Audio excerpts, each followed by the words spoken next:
Marcus Reed shoved his body under 3 tons of burning steel and grabbed a stranger's hand. Gasoline was pooling around his knees. The metal was groaning, and every single person on that highway was screaming at him to get out. He didn't move, because trapped inside that wreckage was a 20-year-old girl, and she was looking at him like he was the last face she would ever see. What Marcus didn't know yet was that this girl's father was one of the most powerful men in America, and what that powerful man would discover about Marcus would change both of their lives forever. But not in the way you think.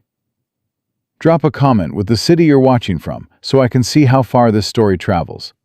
And if this is your first time here, hit subscribe, because this story is just getting started. Marcus Reed's alarm went off at 4:30 in the morning, same as it did every single day. He didn't hit snooze. He never hit snooze, because snooze was a luxury for men who had someone else picking up the slack. And Marcus didn't have anyone. He sat up on the edge of the bed, pressed both palms against his face, and breathed. Just breathed. Down the hall, his 8-year-old son Elijah was still sleeping. The boy had kicked his blanket off again. One arm dangled off the side of the mattress, and his mouth was slightly open. And in that moment, he looked so much like his mother that Marcus had to look away. Denise had been gone 14 months. Pancreatic cancer. Stage 4 by the time they caught it.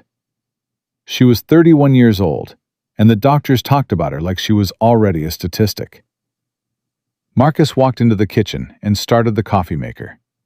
The machine sputtered and coughed the way it always did. He'd been meaning to replace it for 2 years. But 2 years ago, replacing a coffee maker meant choosing between that and Elijah's school shoes. And that was never really a choice at all. He stood at the counter and stared at the wall. There was a photo taped there. Denise holding Elijah at the beach. She was laughing. The wind had blown her hair across her face, and she hadn't bothered fixing it. She looked free. She looked alive. Marcus whispered to the photo the same thing he whispered every morning. "I'm trying, baby. I'm trying." He poured the coffee into a thermos, grabbed his work boots from beside the door, and laced them tight. The left sole was separating from the boot. He'd superglued it twice already. 1 more week, he told himself. 1 more week, and he'd have enough for a new pair. He always told himself, 1 more week.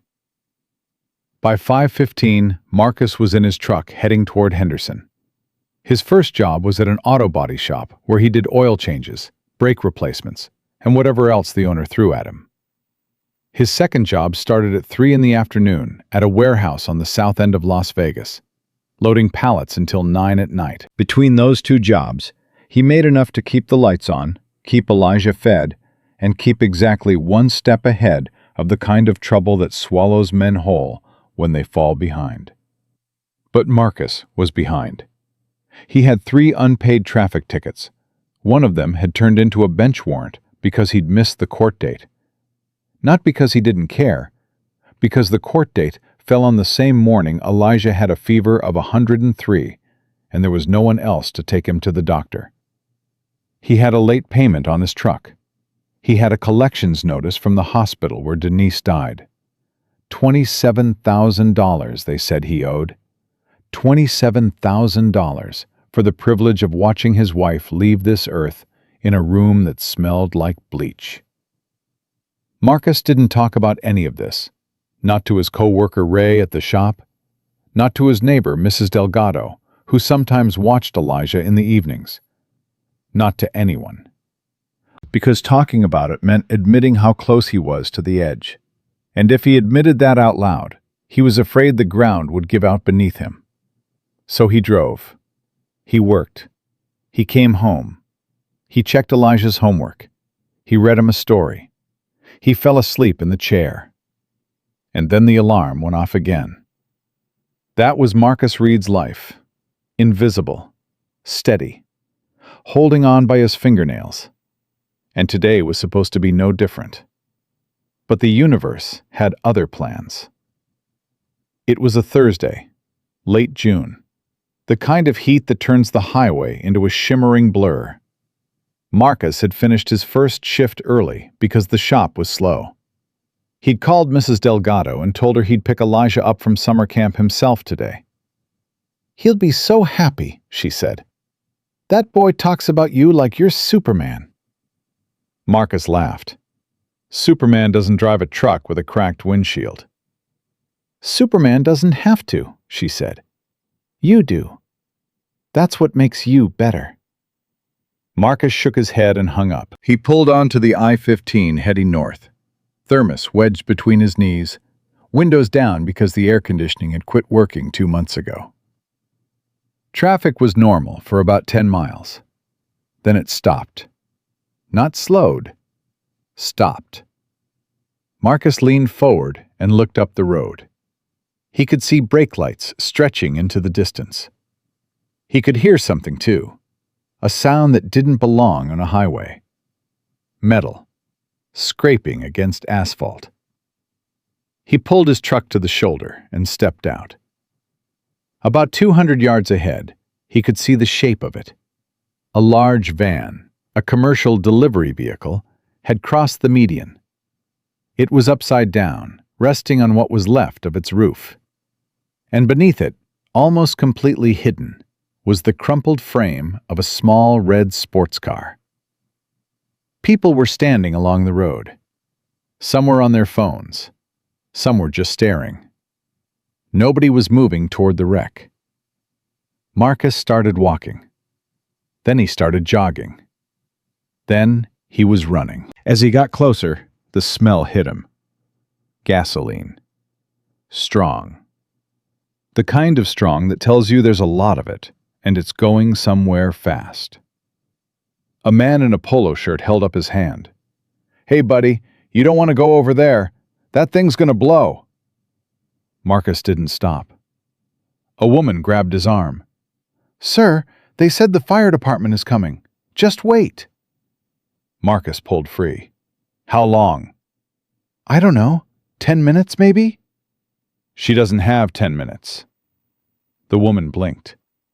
"How do you know someone's in there?" "Because I can hear her." And he could. Beneath the grinding of metal and the hiss of leaking fluid, there was a voice. Thin, weak, but unmistakably human. Someone was alive under that van. Marcus dropped to the ground and crawled. The asphalt burned through his jeans. Glass from the shattered windshield pressed into his palms. He could feel the heat radiating from the van's undercarriage. Somewhere above him, something was dripping onto the back of his neck, and he didn't want to know what it was. He reached the driver's side of the sports car. The window was gone. The roof had been compressed to within inches of the steering wheel. And inside, pinned at the chest by the collapsed dashboard, was a young woman. She couldn't have been older than 20. Dark hair matted with blood, one eye swollen shut. Her breathing was rapid and shallow, the kind of breathing that comes when your body is fighting for every single inhale. Her good eye found Marcus, and in that eye, he saw something he recognized. The same look Denise had given him in that hospital room. The look that says, "I know what's happening, and I'm so afraid." Marcus swallowed hard. "Hey," he said. "I'm Marcus. I'm right here." She tried to speak. Couldn't. "Don't talk," he said. "Just breathe. I'm not going anywhere." He reached through the broken window and took her hand. Her fingers were cold despite the heat. She squeezed so hard he felt the bones shift in his knuckles. "What's your name?" he asked. Her lips moved. A whisper. "Isabella." "Okay, Isabella. You and me, we're going to get through this. You hear me?" She squeezed his hand again. Behind him, someone shouted, "Get out of there, man! You're gonna die!" Marcus didn't turn around. He could feel the van shifting above him. Every few seconds, the metal let out a low groan, like a living thing settling its weight. The frame of the sports car was the only thing keeping the van from dropping completely, and that frame was bending. If it gave out, the van would crush everything underneath it, including Marcus. He knew that. He thought about Elijah. He thought about his boy sitting at summer camp right now, probably making some lopsided art project, probably telling the other kids that his dad was coming to pick him up early today. He thought about what would happen to Elijah if Marcus didn't come home. No mother, no father, foster care, the system. His chest tightened. Every rational part of his brain screamed at him to back out, to wait for the professionals, to not risk making his son an orphan for a stranger. But he looked at Isabella's face, and he couldn't do it. Because Marcus Reed knew what it meant to hold someone's hand while they were terrified. He'd done it for 7 months while Denise was dying.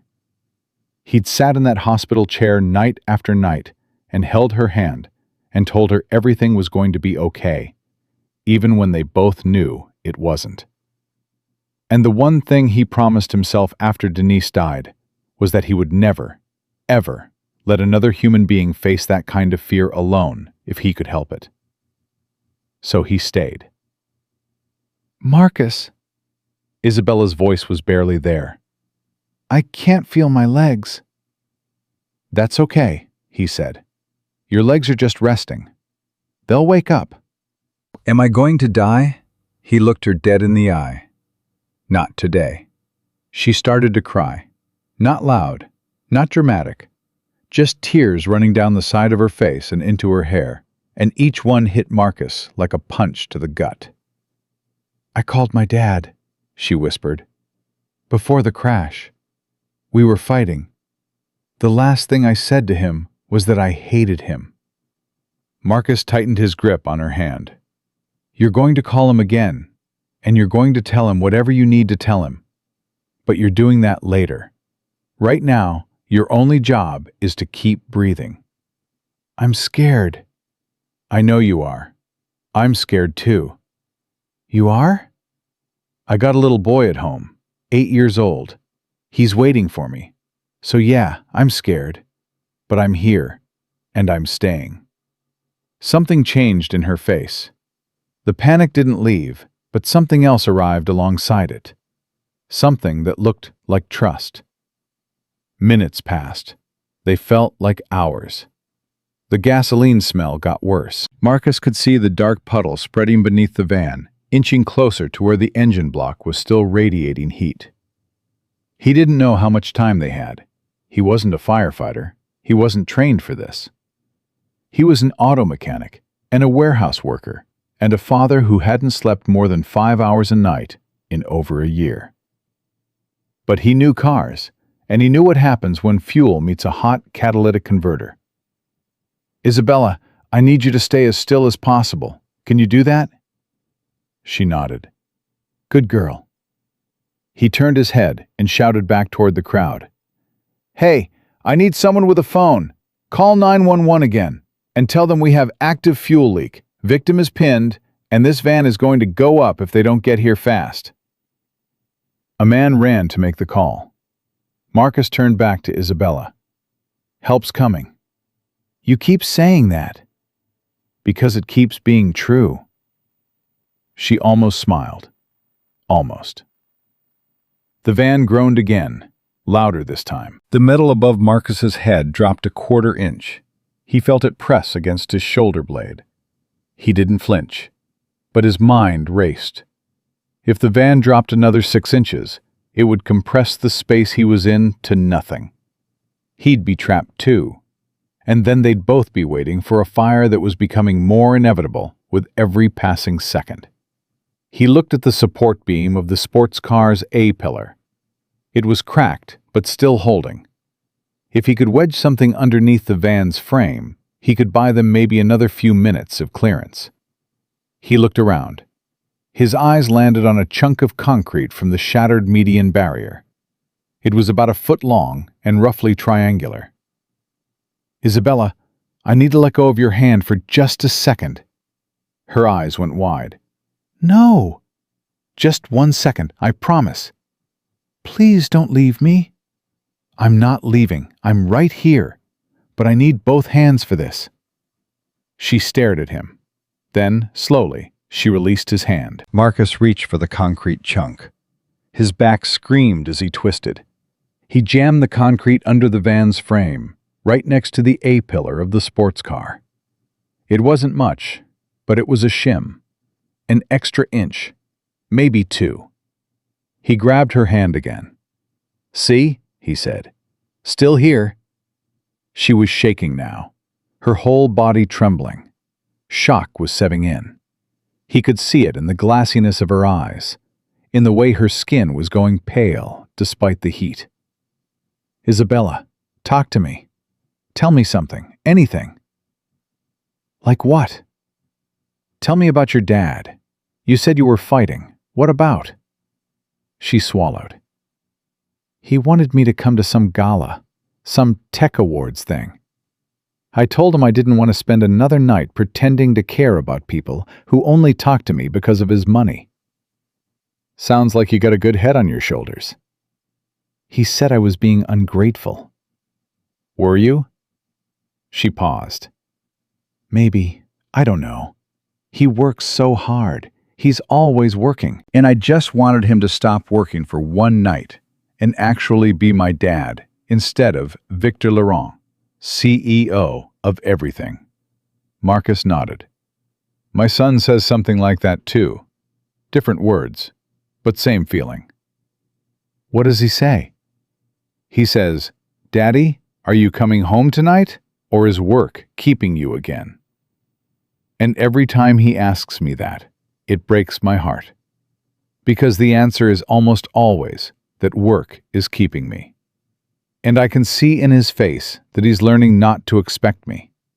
And that scares me more than anything under this van." Isabella was quiet for a moment. Then she said, "You're a good dad." "I'm a tired dad." "That's the same thing." Marcus laughed, a real, genuine laugh. And in the middle of a gasoline-soaked highway, with a van threatening to crush them both, that laugh was the most human sound in the world. "What's your son's name?" Isabella asked. "Elijah." "That's a strong name." "He's a strong kid. Stronger than me." "I doubt that." A siren. Distant, but real. Marcus turned his head. He could see flashing lights far down the highway, threading through the stopped traffic. "Isabella, they're coming." She squeezed his hand. "Don't let go." "I already told you, I'm not going anywhere." The sirens got louder. 2 fire trucks, an ambulance, a highway patrol cruiser. But the relief Marcus felt lasted about 3 seconds. Because as the first truck pulled up, he heard a firefighter shout something that made his stomach drop. "We can't lift it. The van's structural points are compromised. If we jack it wrong, it'll pancake." Pancake. That meant the van would collapse flat. Everything beneath it would be crushed. Marcus called out, "Hey, over here! I'm under here with her!" A firefighter appeared at the edge of the wreckage. Young guy. Couldn't have been more than 25. His eyes went wide when he saw Marcus wedged under the van. "Sir, you need to get out of there right now." "I'm not leaving her." "Sir, this vehicle is not stable." "I know it's not stable. I've been holding it for the last 15 minutes. Now listen to me. You see those tow cables on your truck?" The firefighter blinked. "Yeah?" "Run a chain from your truck to the van's rear axle. Anchor it tight. Then pull steady, slow. You jerk it, it drops. You pull smooth, it slides back enough to clear her." The firefighter looked at him. "Are you a rescue tech?" "I'm a mechanic. I know how weight transfers. Now go." The firefighter ran. Marcus turned back to Isabella. "Almost there." "Marcus." "Yeah?" "If I don't make it, tell my dad I didn't mean it. What I said on the phone. Tell him I love him." "You're going to tell him yourself." "But if I can't..." Marcus looked at her. "You're going to tell him yourself. That's not a hope. That's a fact. Now keep breathing." He could hear the chain being rigged behind him, the clank of metal on metal, voices shouting instructions, an engine revving. Then a firefighter's voice.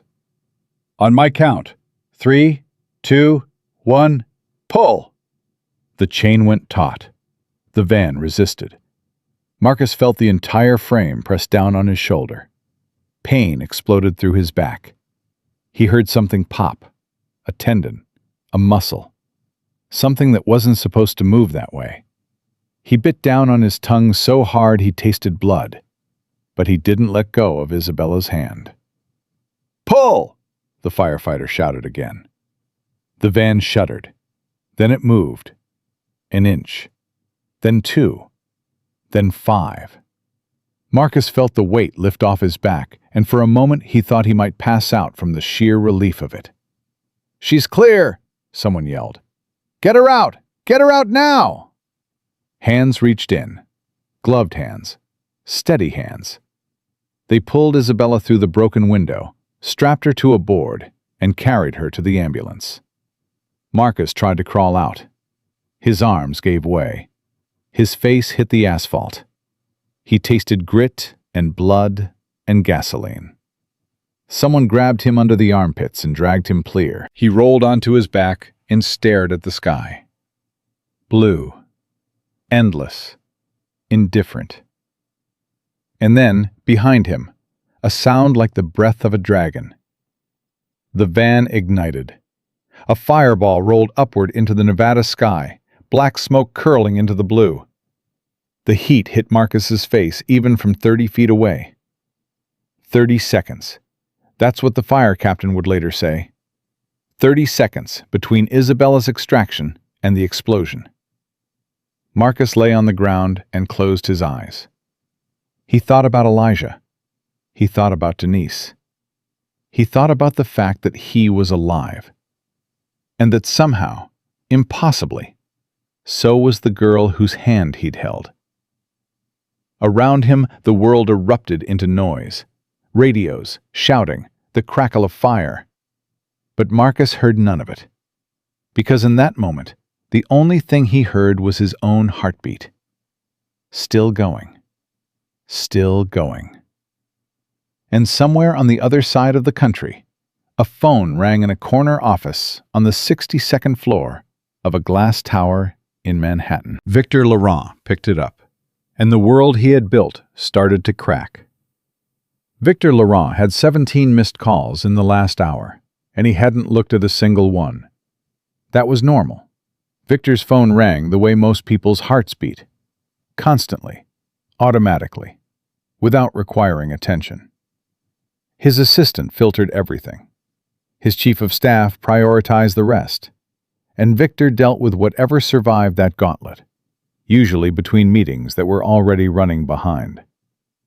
He was standing at the window of his corner office, 62 floors above Midtown Manhattan, listening to his CFO explain why their third-quarter projections needed to be revised downward by 11%. "The Asian markets are pulling back," David Chen said from the leather chair across the desk. "And the regulatory pressure in the EU isn't going away. We need to recalibrate before the board meeting on Friday, or we're going to have a very uncomfortable conversation." Victor didn't respond immediately. He was watching a helicopter cross the skyline, its blinking light cutting through the haze of a late afternoon sun. "Victor? I heard you. Recalibrate. Fine. Get Morrison on the call tomorrow morning. Have him model 3 scenarios. Worst case, probable case, and the version we actually present to the board." David nodded. "And the Laurent Foundation Gala? Your daughter still hasn't RSVP'd. The event planner is asking about the seating chart." Victor's jaw tightened. "She's not coming." "She told you that?" "She told me something worse. She told me she'd rather spend the night alone than spend it in a room full of people who only care about my last name." David shifted uncomfortably. "She's 20. They say things like that." "She's 20 and she's right. That's the problem." His desk phone rang. The direct line. The one that bypassed his assistant, his chief of staff, and every filter he'd built around himself. Only 4 people had that number: his attorney, his head of security, the chairman of his board, and Isabella. Victor picked it up. "Mr. Laurent, this is Sergeant Rivera with the Nevada Highway Patrol." Victor's hand tightened around the receiver. "What happened?" "Sir, your daughter was involved in a motor vehicle accident on Interstate 15 near Henderson. She's been transported to Sunrise Hospital and Medical Center." "Is she alive?" The pause before the answer lasted a lifetime. "She's alive, sir. She's in critical condition. I'd recommend getting here as soon as possible." Victor hung up the phone. He didn't say a word to David. He walked out of his office, past his assistant who was calling his name, past the reception desk where 2 investors were waiting for a 4 o'clock meeting, and into the elevator. He called his pilot from the lobby. "Get the jet ready. Las Vegas. Now." "Sir, we need at least 45 minutes for pre-flight." "You have 30. He called his head of security next. "Sunrise Hospital, Las Vegas. I need a full team there before I land. No media, no leaks. Find out everything about the accident and have it ready when I arrive." Then he stood on the sidewalk outside his building, in the middle of Manhattan, surrounded by 8 million people. And for the first time in 20 years, Victor Laurent felt completely alone. Because the last conversation he'd had with his daughter played on a loop in his head. And every word of it cut deeper than anything any competitor or regulator had ever thrown at him. It had been that morning. She'd called from Las Vegas, where she was spending the summer with friends before her junior year at Stanford. He'd asked her about the gala. She'd said no. He'd pushed. She'd pushed back harder. "You don't want me there, Dad. You want a prop. You want the audience to see Victor Laurent, devoted father, so they forget that Victor Laurent hasn't had dinner with his daughter in 3 months. That's not fair, Isabella. Fair? You want to talk about fair? Mom's been gone 4 years, and you've turned her memory into a foundation with your name on it. You put her face on a brochure. That's not honoring her. That's branding. Everything I've built is for you. No, everything you've built is for you. I'm just the part of the story that makes you look human." Then she'd said it. The words that had been sitting in Victor's chest like a splinter ever since. "Sometimes I hate you, Dad. And I hate that I hate you. Because I know somewhere underneath all of this, you actually love me. But you've made it so hard to feel it that I've stopped trying." He'd hung up without responding. Not because he was angry, because she was right. And Victor Laurent did not know how to sit with being wrong. Now he was on a jet at 40,000 feet, flying toward a hospital where his daughter might die. And the last thing he'd done was hang up on her. He sat in the leather seat and pressed his fists against his eyes and tried to breathe. His phone buzzed. A text from his head of security, James Harwell. "Accident details incoming. Van crossed median at high speed. Driver was intoxicated. Your daughter's vehicle was struck and pinned. She was trapped for approximately 20 minutes before extraction. Vehicle caught fire 30 seconds after she was pulled free." Victor read it twice. 30 seconds. His daughter had been 30 seconds from burning alive. Another message from Harwell. "A civilian was involved in the rescue. Crawled under the van and stayed with her until fire crews arrived. He's at the same hospital. Injured. Name is Marcus Reed." Victor stared at the name. Marcus Reed.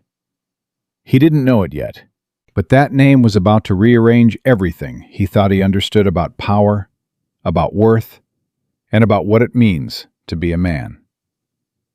The jet landed at Henderson Executive Airport at 9:47 p.m. A black SUV was waiting on the tarmac. Victor was at Sunrise Hospital by 10:15. Harwell met him at the entrance. 6'3", former Secret Service, The kind of man who communicated primarily through efficiency. "She's out of surgery," Harwell said, walking fast. "Fractured pelvis, 3 broken ribs, collapsed lung which they've reinflated, lacerations to her face and arms. They're keeping her sedated through the night. But she's going to live. Doctors say yes. Full recovery is likely, but it's going to take time. Months of physical therapy. The pelvis fracture is the main concern." Victor stopped walking. He put his hand against the wall and closed his eyes. For 3 seconds, he let himself feel it. The relief, the terror, the gratitude that hadn't yet found a shape. Then he opened his eyes and kept moving. The man who helped her, Marcus Reed, where is he? Harwell's expression changed. It was subtle, a tightening around the eyes. The kind of shift that most people wouldn't notice. But Victor had spent 30 years reading faces across negotiating tables. "What?" Victor said. "He's on the 4th floor, room 412. He sustained a torn rotator cuff, 2 herniated discs, and lacerations on both hands from the glass. He's stable. That's not what made your face do that. What else?" Harwell hesitated. When they brought him in, the hospital ran his information through the system. Standard procedure. His name flagged. He has an outstanding bench warrant. Unpaid traffic violations that escalated. The highway patrol officers who responded to the scene detained him. He's handcuffed to the bed rail. Victor stared at Harwell. "The man who crawled under a burning van to save my daughter is handcuffed to a hospital bed. I'm just telling you what I found. Take me to him. Victor, I think you should see Isabella first. Take me to him." Harwell didn't argue again. They took the elevator to the 4th floor. The hallway was quiet. A nurse at the station glanced up when they walked past, but said nothing. Victor opened the door. The room was empty. "I'm sorry," he said. "I'm not sure where he is." "I'm not sure where he is," said Harwell. "I'll go check the other rooms." "No," said Victor. "I'll go check the other rooms." "No," said Harwell. "I'll go check the other rooms." "No," said Victor. "I'll go check the other rooms." "No," said Harwell. "I'll go check the other rooms." "No," said Victor. "I'll go check the other rooms." "No," said Harwell. "I'll go check the other rooms." "No," said Victor. "I'll go check the other rooms." "No," said Harwell. "I'll go check the other rooms." "No," said Victor. "I'll go check the other rooms." "No," said Harwell. "I'll go check the other rooms." "No," said Victor. "I'll go check the other rooms." "No," said Harwell. "I'll go check the other rooms." "No," said Victor. "I'll go check the other rooms." "No," said Harwell. "I'll go check the other rooms." "No," said Victor. "I'll go check the other rooms." "No," said Harwell. "I'll go check the other rooms." "No," said Victor. "I'll go check the other rooms." "No," said Harwell. "I'll go check the other rooms." "No," said Victor. "I'll go check the other rooms." "No," said Harwell. "I'll go check the other rooms." "No," said Victor. "I'll go check the other rooms." "No," said Harwell. "I'll go check the other rooms." "No," said Victor. "I'll go check the other rooms." "No," said Harwell. "I'll go check the other rooms." "No," said Victor. "I'll go check the other rooms." "No," said Harwell. "I'll go check the other rooms." "No," said Victor. "I'll go check the other rooms." "No," said Harwell. "I'll go check the other rooms." "No," said Victor. "I'll go check the other rooms." "No," said Harwell. "I'll go check the other rooms." "No," said Victor. I'll go check the other rooms." "No," said Harwell. "I'll go check the other rooms." "No," said Victor. "I'll go check the other rooms." "No," said Harwell. "I'll go check the other rooms." "No," said Victor. "I'll go check the other—" Victor opened the door. The room was small. A single bed, a single window with the blinds drawn. A heart monitor beeped in a slow, steady rhythm. Marcus Reed was lying on his back, his right wrist handcuffed to the metal rail of the bed. Both of his hands were wrapped in gauze. His left arm was in a sling. He was staring at the ceiling with an expression that Victor couldn't immediately read. It wasn't pain, though there was clearly pain. It wasn't anger, though there was reason for anger.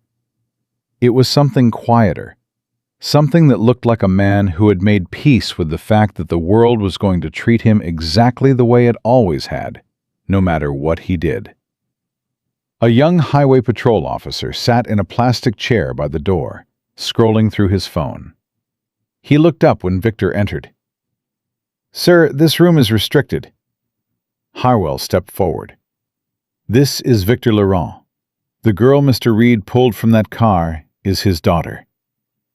The officer stood up quickly. "Mr. Laurent, I'm sorry. I didn't know you were coming." Victor ignored him. He walked to the side of the bed. Marcus turned his head. Their eyes met. Neither man spoke for a long moment. Then Marcus said, "She's alive?" "She's alive," Victor said. "Because of you."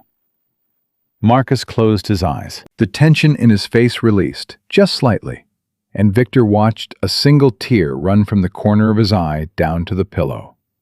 "Thank God," Marcus whispered.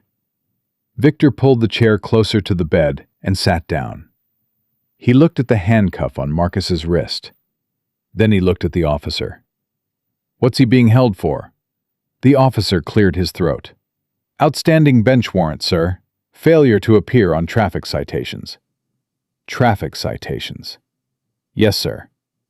This man pulled my daughter out from under a burning vehicle. He sustained serious injuries doing so. And he's handcuffed to a bed over traffic tickets?" The officer shifted his weight. "Sir, I understand the situation, but the warrant is active. I'm required to." "Get out." "Sir?" "Leave this room. Wait in the hallway. I'll take full responsibility." The officer looked at Harwell. Harwell nodded. The officer left. Victor turned back to Marcus. "I'm going to get that taken off you." "It's fine," Marcus said. "It's not fine. Mr. Laurent, I've had worse than a handcuff. I appreciate your concern, but I didn't do what I did today for a thank you. I did it because your daughter was scared, and she was alone, and I couldn't walk away from that." Victor leaned forward. "Why not?" "Because I know what it looks like when someone's dying and they're afraid. I watched my wife die 14 months ago, sat with her every single night, held her hand. And the one thing I swore to myself was that I'd never let another person feel that kind of alone if I could do something about it." The room was quiet except for the heart monitor. "My wife had cancer," Marcus continued, "pancreatic. By the time they found it, there was nothing left to do but wait. And I'll tell you something, Mr. Laurent. All the money in the world wouldn't have saved her. But being there, holding her hand, telling her she wasn't alone, that cost me nothing, and it meant everything. So when I saw your girl trapped under that van, I didn't think about it. I just went." Victor's throat tightened. He had spent his entire adult life controlling rooms, controlling conversations, controlling outcomes.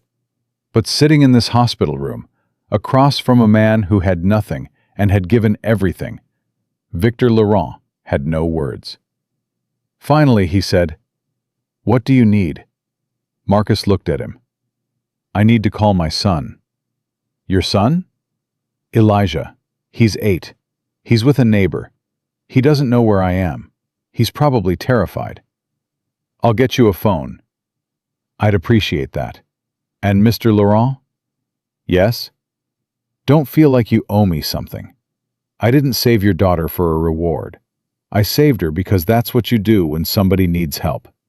You help them." Victor stood up. He walked to the door. Then he stopped and turned around. "Mr. Reed, in my entire life, I have met presidents, prime ministers, and people who control more wealth than most nations. Not one of them has ever made me feel as small as I feel right now. And I mean that as the highest compliment I've ever given." Marcus didn't respond. He just nodded. Victor stepped into the hallway. Harwell was waiting. "Get that handcuff off him," Victor said. "Tonight. I don't care what it takes. Call my attorney, call the judge, call the governor if you have to. That man is not spending another hour chained to a bed. Victor, and find out everything about his situation. Everything. The tickets, the warrant, the hospital bills, all of it. I want it on my desk by morning." "I understand. One more thing. He has a son, 8 years old, named Elijah. He's with a neighbor somewhere in the Las Vegas area. I want someone to check on that boy tonight. Make sure he's okay. Make sure he knows his father is safe." Harwell nodded and pulled out his phone. Victor walked down the hallway toward his daughter's room. His shoes echoed on the linoleum. The fluorescent lights buzzed overhead. A nurse passed him, pushing a cart, and the wheels squeaked against the floor. He stopped outside Isabella's door. Through the small window, he could see her. Tubes and wires and machines. Her face was swollen, bruised, barely recognizable. But her chest rose and fell in a steady rhythm, and that rhythm was the most beautiful thing Victor had ever seen. He pushed the door open and walked in. He sat beside her bed. He took her hand, carefully, avoiding the IV line. And Victor Laurent, a man who had not cried since his wife's funeral 4 years ago, put his head down on the edge of his daughter's hospital bed and wept. He wept for the years he'd missed, for the dinners he'd skipped, for the phone calls he'd cut short, for every time Isabella had needed a father and gotten a CEO instead. He wept because a stranger, with grease on his hands and holes in his boots, had done in 20 minutes what Victor had failed to do in 20 years. He'd shown up. He'd stayed. He hadn't let go. And when Victor finally lifted his head and wiped his face, he made a decision that had nothing to do with business, nothing to do with strategy, and nothing to do with money. He was going to make this right, not by writing a check, not by holding a press conference, not by turning Marcus Reed into a talking point on a stage. He was going to make this right the way Marcus would. Quietly, personally, because it was the right thing to do. He leaned forward and kissed Isabella's forehead. "I'm here, sweetheart," he whispered, "and I'm not going anywhere." Down the hall, in room 412, Marcus Reed finally got a phone. He dialed Mrs. Delgado's number. She picked up on the first ring. "Marcus? Oh my God, Marcus, where are you? It's all over the news. They're saying a man crawled under a van on the highway. They're saying—" "It was me, Mrs. Delgado." Silence. "Is Elijah awake?" "He's right here. He won't go to sleep. He keeps asking for you." "Put him on." A rustle. A small voice. "Daddy?" Marcus closed his eyes, his throat locked. He breathed through it. "Hey, buddy." "Daddy, where are you? You said you were coming to pick me up." "I know. I'm sorry. Something happened, and I had to help somebody." "Are you okay?" "I'm okay. I got a little banged up, but I'm okay." "Mrs. Delgado said you're a hero. She saw it on the TV." Marcus shook his head. "I'm not a hero, Elijah. I'm just your dad." That's the same thing. Marcus pressed the phone against his forehead and let the tears come. He didn't make a sound. He just let them fall. Daddy, are you there? I'm here, buddy. I'm always here. When are you coming home? Soon. I promise. Pinky promise? Marcus laughed through the tears. Pinky promise. Okay. I love you, Daddy. I love you too, Elijah. More than you'll ever know. Now go to sleep. Mrs. Delgado is going to take care of you tonight. Okay. Daddy? Yeah? I'm glad you helped that person. Me too, buddy. Good night. Good night. The line went dead. Marcus set the phone down on the bed beside him. He stared at the ceiling. The handcuff was still on his wrist. The pain in his back was a deep, constant throb. The gauze on his hands was already showing spots of red where the cuts had reopened. But his son was safe. His son was alive. His son still believed his father was a good man. And for Marcus Reed, that was enough. That was always enough. 2 floors below, Victor Laurent sat in a chair beside his sleeping daughter and stared at the wall. His phone buzzed with messages from board members, investors, journalists. He turned it face down. None of it mattered. For the first time in longer than he could remember, Victor Laurent was exactly where he was supposed to be. And tomorrow, when the sun came up over the desert and the world started spinning again, everything between these 2 men was going to change. But tonight, in the quiet of that hospital, a billionaire and a mechanic were doing the same thing, holding on to the people they loved and refusing to let go. The handcuff came off at 6:14 in the morning. Victor's attorney, a woman named Catherine Hale, who had argued cases before the Supreme Court and charged $1,200 an hour, had spent the entire night on the phone with a Clark County judge. She didn't raise her voice. She didn't make threats. She simply laid out the facts in the kind of precise, devastating language that made powerful people rethink their positions very quickly. A man with no criminal record. A man whose only offenses were 3 unpaid traffic tickets. A man who had risked his life to save a trapped stranger. And that man was handcuffed to a hospital bed while recovering from injuries sustained during a rescue that every major news network in the country was now calling heroic. The judge signed the release order at 5:50 a.m. By 6:14, a hospital administrator was standing in Marcus's room with a key, fumbling with the lock on the cuff while trying to avoid eye contact. "Mr. Reed, I want to apologize for any inconvenience." Marcus watched the cuff fall away. He rubbed his wrist. The skin was raw and red where the metal had pressed for hours.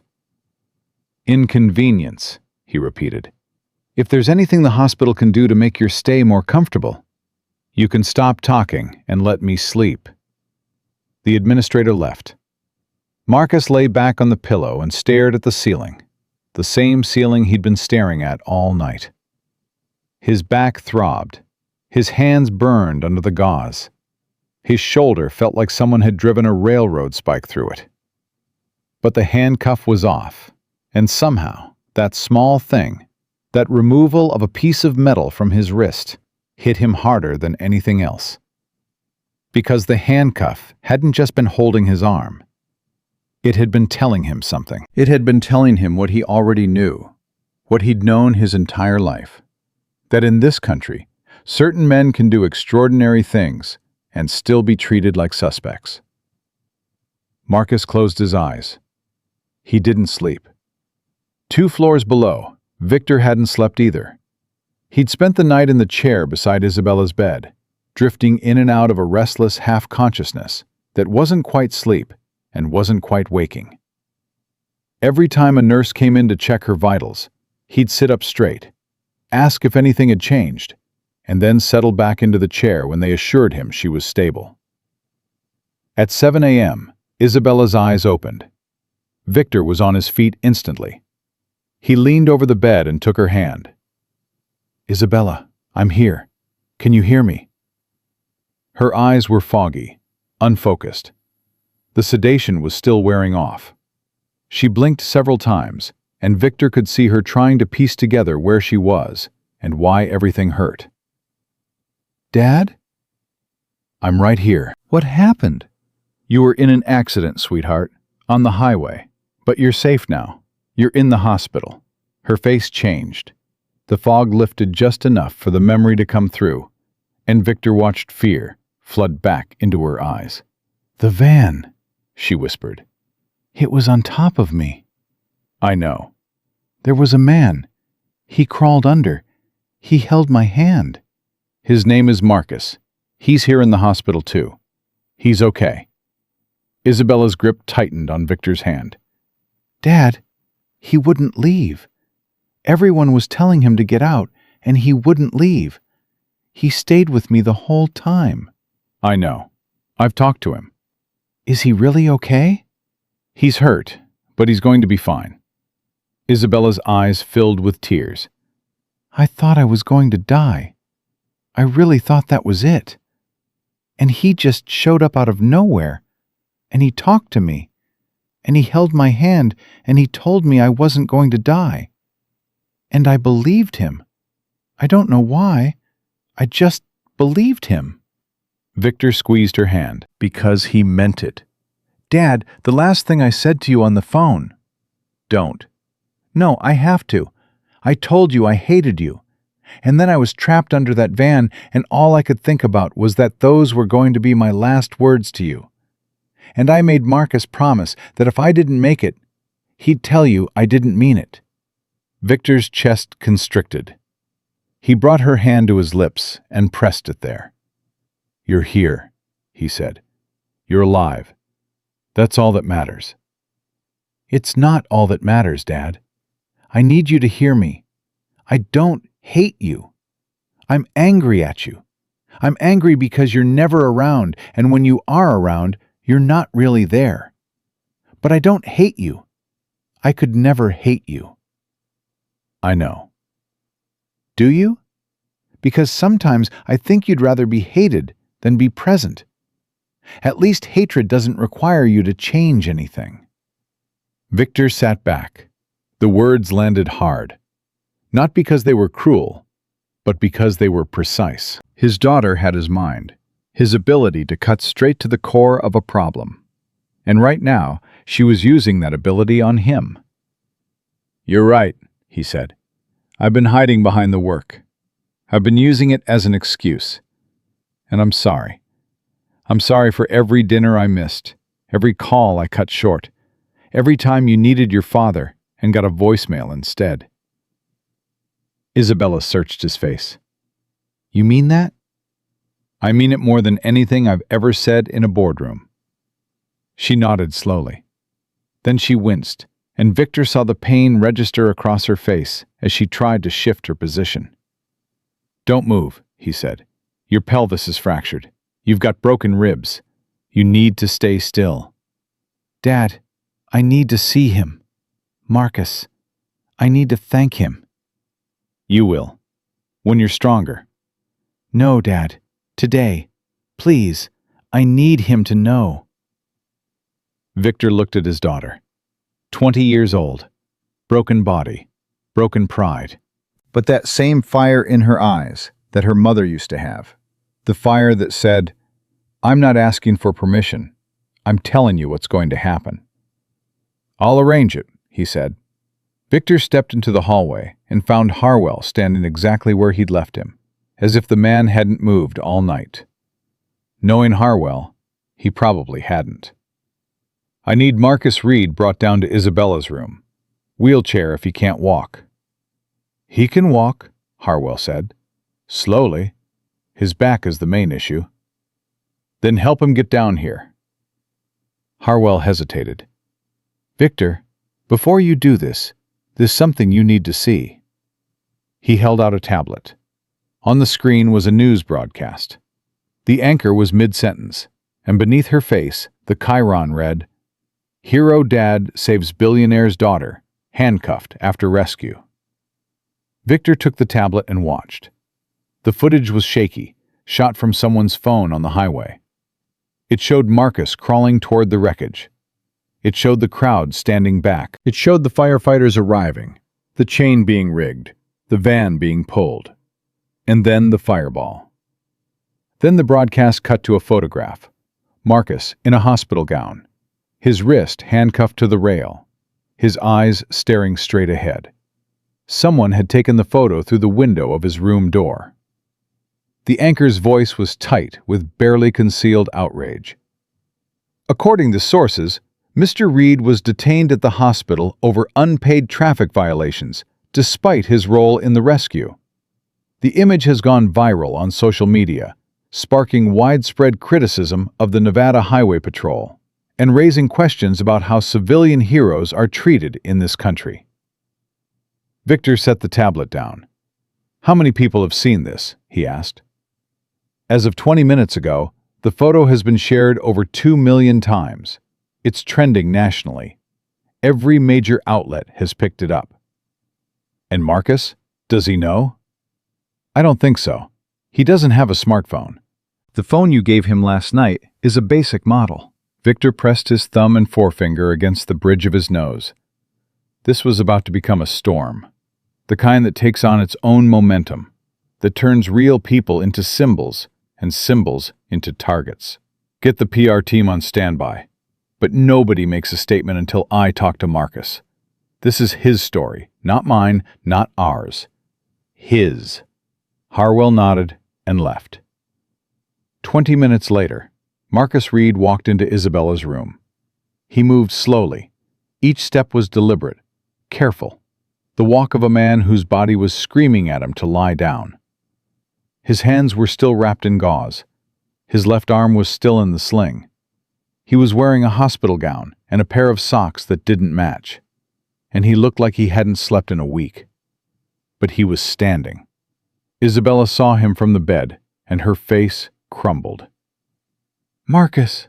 He walked to the side of her bed. He looked down at her, at the bruises and the tubes and the machines, and something passed across his face. Relief. Gratitude. The particular ache of seeing someone you fought to save and knowing that the fight was worth it.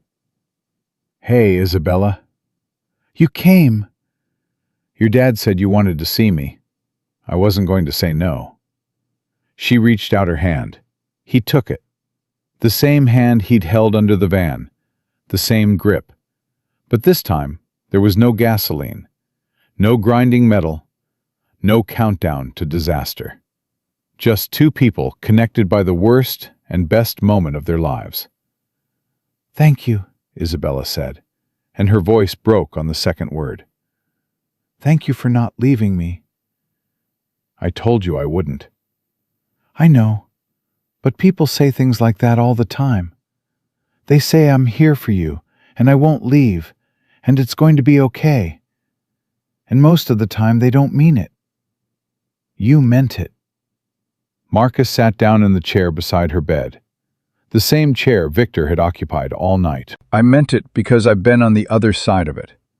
I know what it's like to need someone to stay, and I know what it costs when they don't." "Your wife." "Yeah." Isabella wiped her eyes with the back of her hand. "You told me about her. Under the van. You told me about your son." "Elijah." "Elijah. You said he was 8. You said he was waiting for you." "He was. He is." "And you still stayed with me." Marcus was quiet for a moment. Then he said, "Isabella, that wasn't a choice between you and my son. That was a choice between the kind of man I am and the kind of man I refuse to be. If I'd walked away from you, I would have gone home to Elijah, sure. But I wouldn't have been the father he thinks I am, and that matters more to me than my own safety."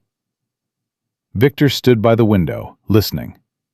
He hadn't said a word since Marcus entered the room. He was watching the interaction between his daughter and this man, and everything he observed reinforced what he'd felt the night before. Marcus Reed was not performing. He wasn't angling. He wasn't positioning himself for anything. He was just being honest, the way water is wet, the way gravity pulls downward. It wasn't something he turned on. It was something he was. "Marcus," Victor said. Marcus turned. "I need to tell you something, and I need you to hear it without arguing." "That's a hard promise to make to a man I barely know." "Fair enough. Then let me say it, and you can argue after." Marcus nodded.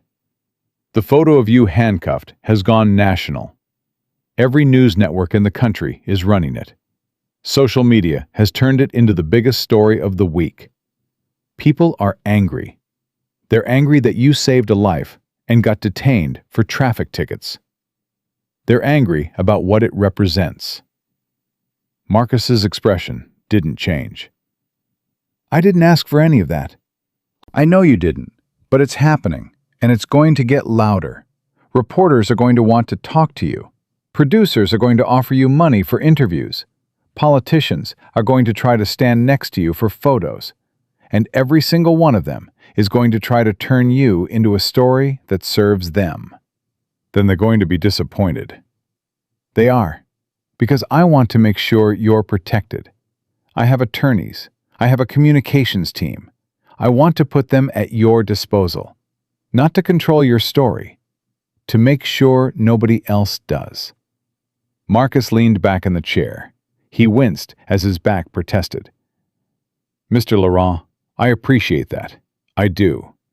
But I've been taking care of myself and my son for a long time. I don't need a team." "You're about to be in the middle of a media hurricane. You've got an outstanding warrant situation that, even though we're resolving it, is going to be dissected publicly. You've got hospital bills you can't afford. You've got a recovery ahead of you that's going to keep you out of work for weeks, maybe months. And while all of that is happening, you've got an 8-year-old boy who needs his father to be present, not fighting off reporters and debt collectors." Marcus opened his mouth to respond, then closed it. He stared at the floor. "I'm not trying to buy you," Victor said. "I'm not trying to make you a project or a charity case. I'm trying to do what you did for my daughter. I'm trying to help because it's the right thing to do, and because I can.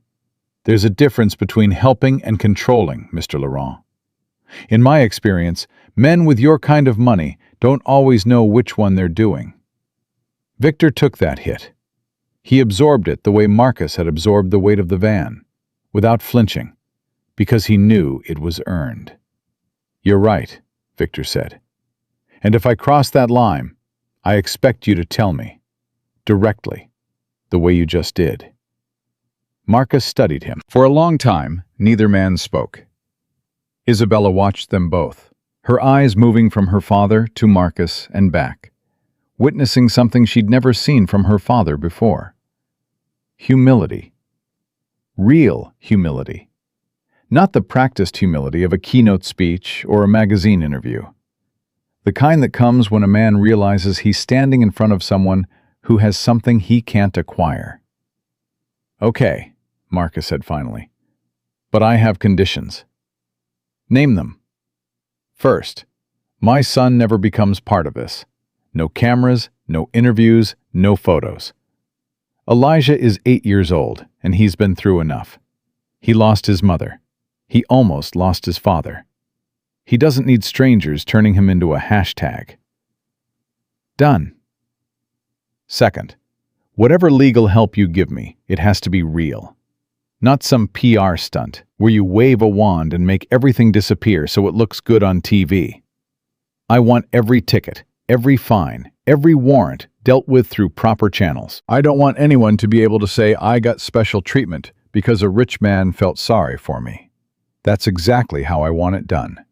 Third, and this is the one that matters most to me." Marcus paused. He looked at Isabella, then back at Victor. "I don't want to be famous. I don't want to be the story people tell to feel good about themselves for 5 minutes before they scroll to the next thing. I did what I did because it was right. If you want to honor that, then honor it by not turning it into entertainment. Victor nodded slowly. I understand. Do you? Because the world you live in runs on attention. Everything is a brand. Everything is content. And I'm telling you right now, I will not be content. Not for you, not for anyone. Marcus, I hear you, and I give you my word. Marcus held his gaze for a long moment. Then he extended his hand. Victor shook it, and in that handshake, something was established that went beyond gratitude, beyond obligation, beyond the vast gulf of wealth and circumstance that separated these two men. It was respect. The kind that can't be manufactured, the kind that can only be earned. Isabella watched the whole thing from her bed, tears running silently down her bruised face. Because she was seeing her father do something she'd never seen him do before. He was listening. Not as a strategist, not as a CEO calculating his next move. He was listening the way a man listens when he knows the person across from him has something to teach him. "Dad," she said softly. Victor turned to her. "Mom would have liked him." Victor's jaw tightened. He blinked rapidly. Then he nodded. "Yeah," he said quietly. "She would have." Marcus stood up to leave. The pain in his back made it a slow process, and he gripped the arm of the chair to steady himself. Victor moved toward him instinctively, but Marcus held up a hand. I got it. He straightened, took a breath, walked toward the door. Marcus, Isabella called. He stopped. will you come back? Tomorrow? I'd like to talk more. About your wife? About Elijah? About everything. Marcus looked over his shoulder at her. Something softened in his face. Something that had been locked tight since Denise died. "Yeah," he said. "I'll come back." He walked out of the room and into the hallway. The fluorescent lights hummed above him. A nurse pushed a medication cart past him without looking up. An orderly mopped the floor at the far end of the corridor, the squeak of the mop rhythmic and steady. Marcus made it about 10 steps before his legs started shaking. He put his hand against the wall and stopped. He wasn't shaking from pain. He was shaking because the adrenaline that had been keeping him upright since yesterday afternoon was finally gone. It had burned through his system like rocket fuel, and now the tank was empty, and everything he'd been holding back was rushing in to fill the space. The fear he'd felt under that van, the sound of the metal groaning, the look in Isabella's eyes, the heat of the gasoline on his skin. The moment the van caught fire and he realized how close they'd both come, all of it hit him at once. He slid down the wall and sat on the floor of the hallway. He put his head in his hands. And for the first time since Denise's funeral, Marcus Reed let himself fall apart. Not for long, not dramatically. Just enough to let the pressure out. Just enough to remind himself that he was human, that he was allowed to be afraid, that being brave didn't mean being made of stone. A nurse found him there a few minutes later. "Sir, are you okay? Do you need help?" Marcus lifted his head, wiped his face, took a breath. "No, ma'am," he said. "I just needed a minute." "Can I help you back to your room?" "I can make it." He got to his feet, slowly, carefully, and he walked back to room 412 under his own power. Because that's who Marcus Reed was. A man who got himself where he needed to go, even when every part of him wanted to stop. He lay down on the bed. He pulled the thin hospital blanket up to his chest. He closed his eyes. And for the first time in 36 hours, Marcus Reed slept. Outside the hospital, the world was doing what the world does. The story was growing. The photo of the handcuff was everywhere. Opinions were forming. Sides were being taken. and Marcus Reed's name was on the lips of millions of people who had never met him and never would. But inside room 412, none of that existed. There was just a tired man in a hospital bed, dreaming about his son. And 2 floors below, a billionaire sat beside his broken daughter, staring at his own hands, wondering how a man with nothing had shown him everything he'd been missing. Marcus woke to the sound of his own name on a television he didn't remember turning on. A nurse must have switched it on during the night.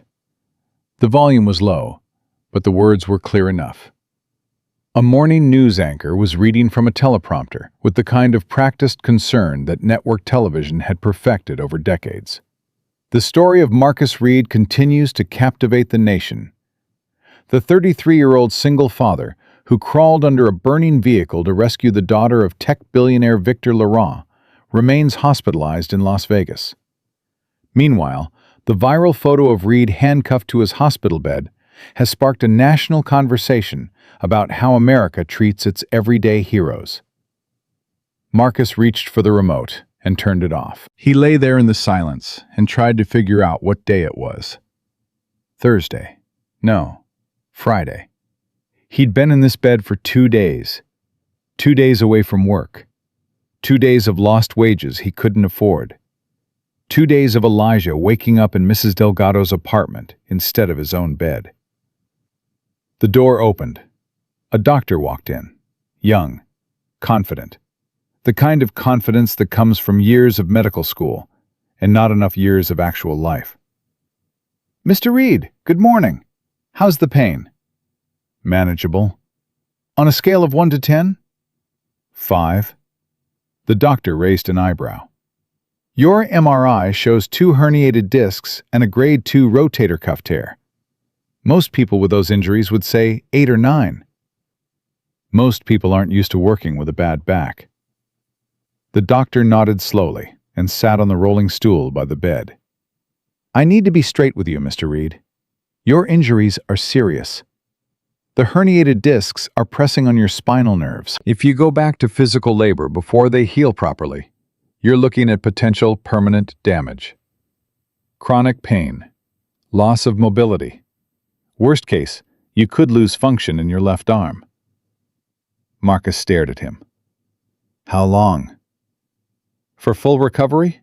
3 to 4 months minimum. No lifting, no bending. Physical therapy 3 times a week." "I can't take 3 to 4 months off work. I've got a kid." "I understand that. But if you push through this, you could end up unable to work at all. I've seen it happen. The body has limits, and you've pushed past yours." Marcus didn't respond. He turned his head and looked at the wall. 3 to 4 months. No income. No way to pay rent, utilities, food. Mrs. Delgado was a kind woman, but she was 71 years old and living on Social Security. She couldn't carry Elijah for 4 months. Nobody could. "There's one more thing," the doctor said. "Your hands. The lacerations were deep. A few of them reached the tendons. We stitched everything, but you're going to need to keep them immobilized for at least 2 weeks, then start hand therapy. Full dexterity should return, but it's going to take work." "My hands are how I make a living." "I know, and they'll get there, but it's going to take patience." The doctor left. Marcus sat in the bed and did the math he always did, the math of survival. Rent was $1,200 a month. Utilities were another $200. Groceries for him and Elijah, if he was careful, $300. His truck payment was $275. Insurance on the truck was $140. Elijah's summer camp was $400 a month, and without it, Marcus had no child care while he was supposed to be working. None of those numbers cared that he was lying in a hospital bed. None of them cared that he'd saved someone's life. They just kept adding up the way they always did, indifferent and relentless. A knock at the door. "Come in." It wasn't a nurse. It wasn't Victor. It was a man Marcus had never seen before. Mid-40s. Expensive suit. smile that looked like it had been practiced in a mirror. "Mr. Reed, my name is Craig Ashford. I'm a producer with National Media Group. Do you have a few minutes?" "No. I understand you're recovering, and I don't want to take much of your time, but I want to be upfront with you. Our network would like to offer you an exclusive interview. Prime time, 1 hour. We're prepared to offer significant compensation." I said no. "Mr. Reed, I think you should hear the number before you." "I don't care about the number. I told someone yesterday that I'm not going to be content. I meant it. Close the door on your way out." Ashford's smile flickered, but he recovered quickly. He placed a business card on the bedside table. "In case you change your mind." Then he left. Marcus picked up the card, tore it in half, and dropped it in the trash can beside the bed. Within the next 2 hours, 3 more people came to his door. A literary agent who wanted to discuss book rights, a representative from a GoFundMe campaign that someone had started without his permission, and a local politician who wanted to present Marcus with a commendation at a press conference. Marcus turned them all away. By noon, he was exhausted. Not from his injuries, from the parade of strangers who seemed to believe his worst day entitled them to a piece of him. The door opened again, and Marcus didn't even turn his head. "Whatever you're selling, I'm not buying." "Good," Victor Laurent said, "because I'm not here to sell you anything." Marcus looked over. Victor was carrying 2 paper cups of coffee and wearing the same clothes he'd been in the night before. His eyes were bloodshot. His jaw was shattered with stubble. He looked like a man who had aged 5 years in 2 days. "You look terrible," Marcus said. "I feel worse than I look."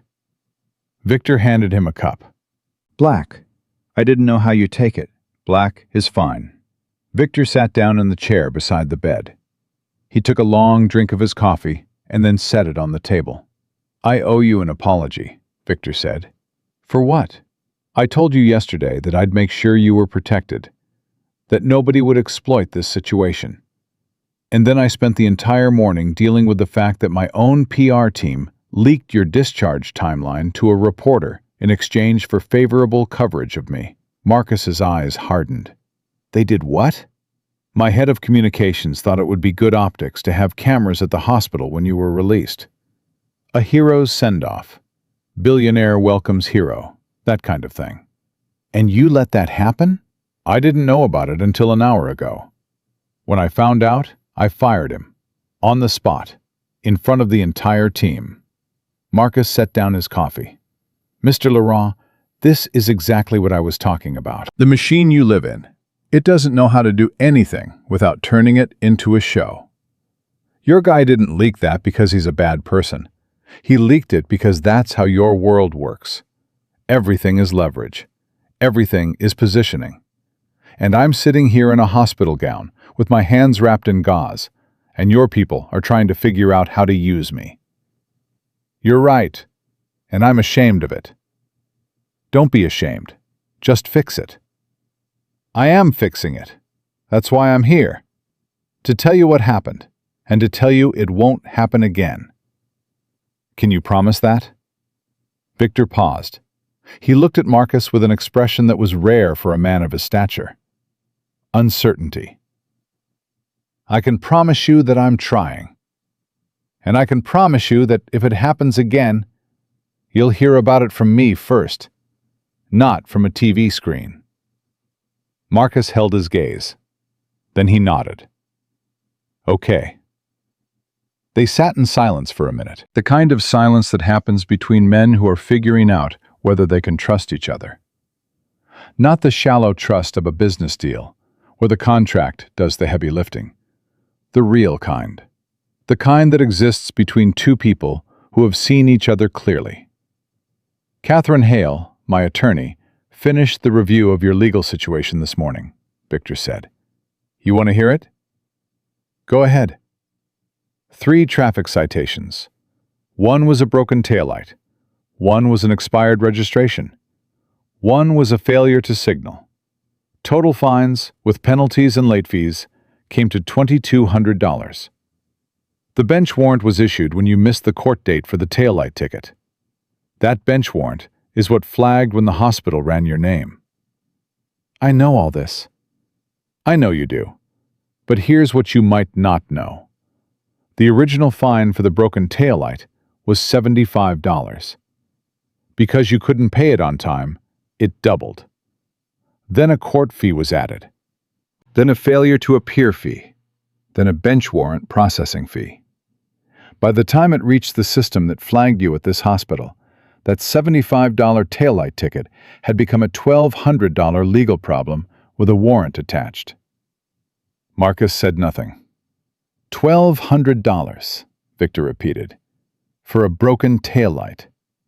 And because of that $1,200, you were handcuffed to a hospital bed after saving my daughter's life. That's not justice, Marcus. That's a trap. It's a trap a lot of men who look like me know very well. Victor nodded slowly. Catherine has already dealt with all of it. The fines are paid. The warrant is dismissed. Your record is clean. And before you say anything, this was done through proper legal channels. No favors, no shortcuts. She went to the court, presented the paperwork, and got it resolved the way it should have been resolved from the beginning. I appreciate that. There's more. The hospital bill from your wife's treatment. $27,000. Marcus stiffened. How do you know about that? Because I asked Harwell to look into your full financial situation. And before you get angry, I did it because I wanted to understand what you're dealing with. Not to pity you, to understand. There's a thin line between understanding and investigating, Mr. Laurent. I know, and I'm walking it carefully. But hear me out. That $27,000 bill was sent to collections 8 months ago. The collection agency has been adding interest and fees. The current balance is over $34,000. They've been calling you? Every day, sometimes twice. They'll stop. Catherine contacted them this morning. The debt has been paid in full. Marcus's jaw tightened. He looked away. His eyes went to the window, where the Nevada sun was pushing through the blinds in thin white lines. I didn't ask you to do that. I know. That feels like charity. It's not charity, Marcus. It's paying a debt. Not yours. Mine. You saved my daughter's life. The least I can do is make sure the system that punished you for being poor doesn't keep punishing you. There's a difference between being poor and being a project. You're not a project.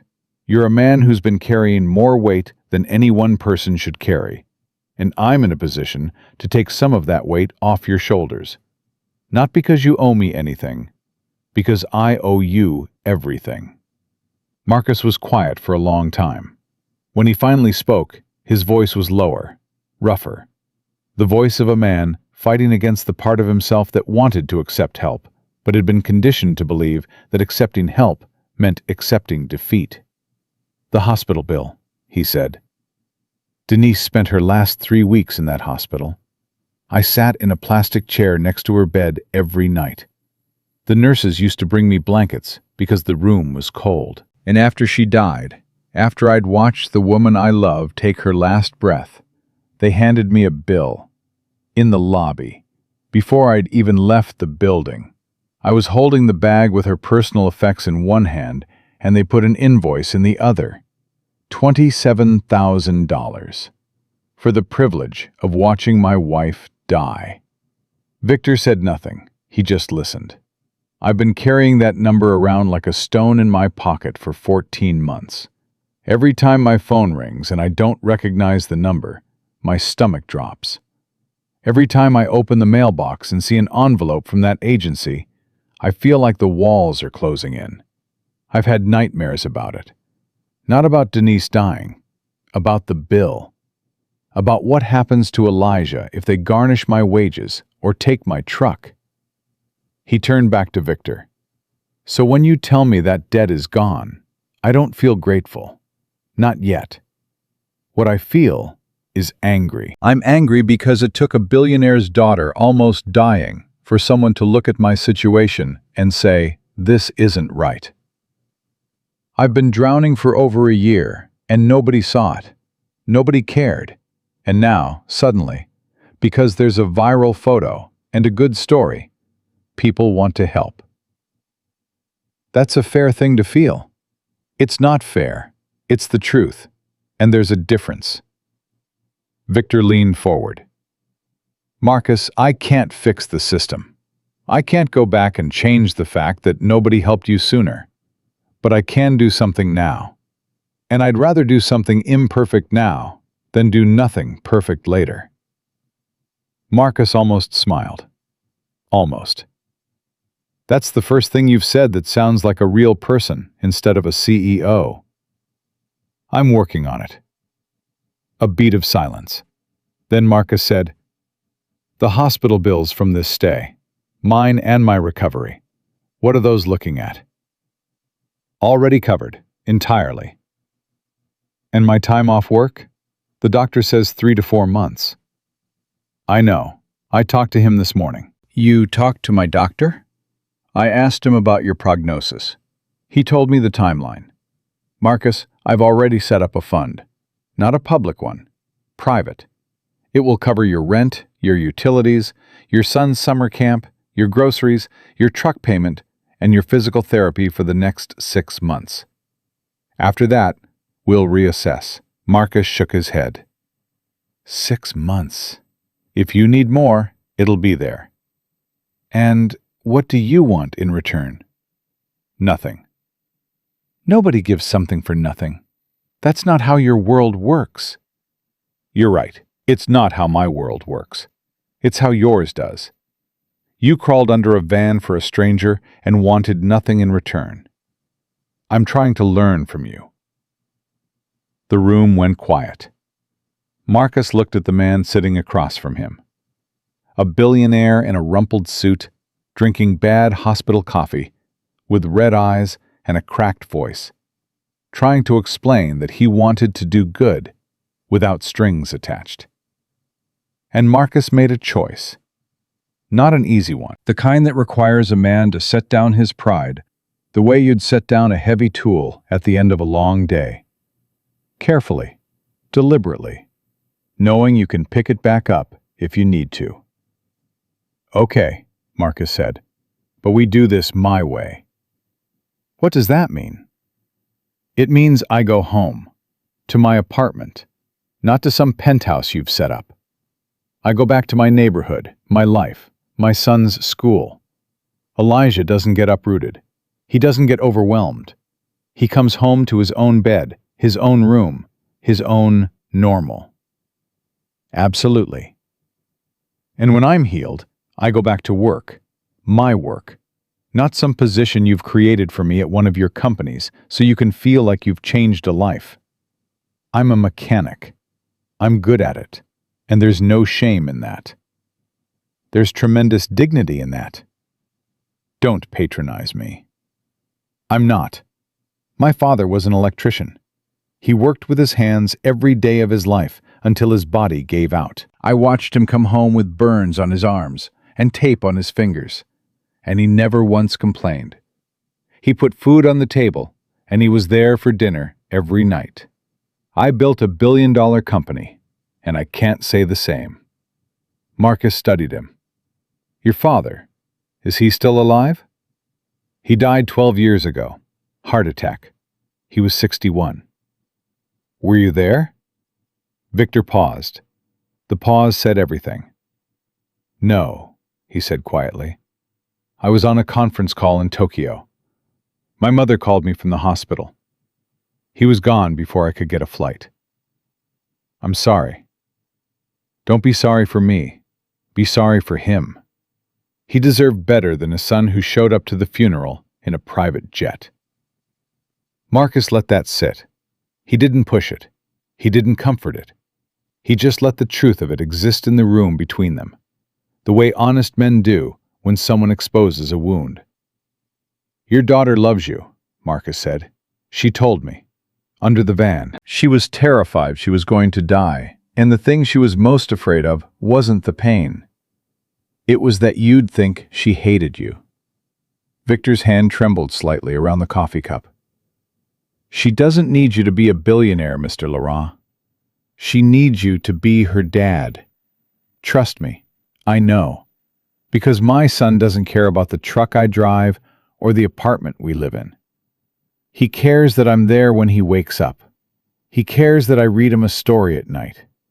He cares that when he looks for me, I'm not somewhere else. I hear you. Do you?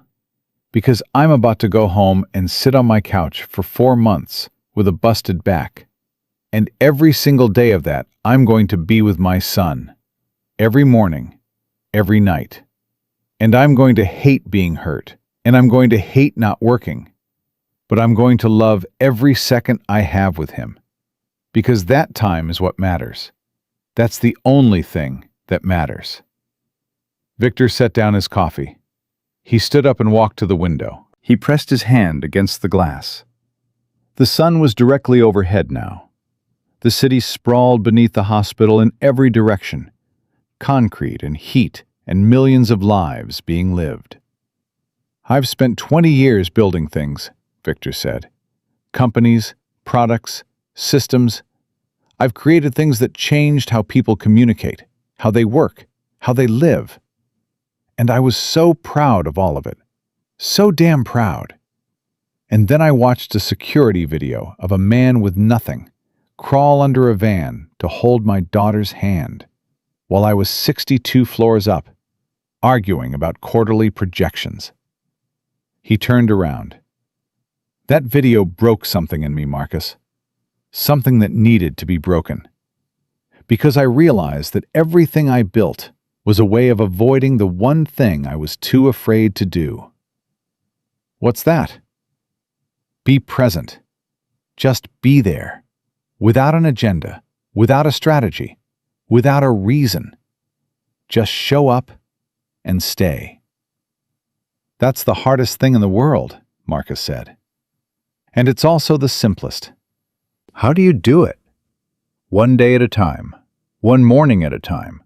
You wake up, you make the coffee, you check on your kid, and you just keep showing up until showing up is who you are. Victor walked back to the chair and sat down. He extended his hand. Marcus looked at it. The same hand that had signed deals worth hundreds of millions. The same hand that had built an empire. And right now, it was just a hand. Offered in respect. Offered in something that looked, for the first time, like genuine friendship. Marcus shook it. When do they let you out of here? Victor asked. Doctor says maybe tomorrow, if the swelling in my back goes down. I'll have a car take you home. I've got a truck. Your truck is still on the side of the highway. Harwell had it towed to a lot near your apartment. But you can't drive. Not with your back and your hands. Marcus sighed. Fine. A car. But nothing fancy. I don't need my neighbors thinking I won the lottery. I'll send the most boring sedan I can find. Appreciate it. Victor stood to leave. He paused at the door. Marcus, I know you don't want to be famous. I know you don't want to be a story. But I need to tell you something, and I need you to believe it. What? What you did on that highway. It wasn't just about saving Isabella. You saved me, too. You saved me from spending the rest of my life being exactly the kind of man I was becoming. And I will never be able to repay that. Marcus looked at him. You don't have to repay it. Just go be with your daughter. She's down the hall. She's awake. And she needs her dad. Not tomorrow. Not after the next meeting. Right now. Victor nodded. He walked out and closed the door behind him. Marcus lay back on the bed. He picked up the phone from the bedside table and dialed Mrs. Delgado. Marcus, how are you feeling? Better. They might let me out tomorrow. Oh, thank goodness. Elijah has been asking every 10 minutes. Put him on. A rustling sound. Then that voice. The one that made everything else disappear. Daddy? Hey, buddy, guess what? What? I'm coming home tomorrow. The sound Elijah made was somewhere between a scream and a laugh. Pure joy. Unfiltered. The kind of sound that only a child can produce because they haven't yet learned to temper their happiness with doubt. Really? You promise? I promise. Can we get pizza from the good place? We can get whatever you want. I want pizza, and then I want to watch the dinosaur movie, and then I want you to read me the book about the dog. All of it. Every single thing. Daddy, Mrs. Delgado showed me the video of you on TV.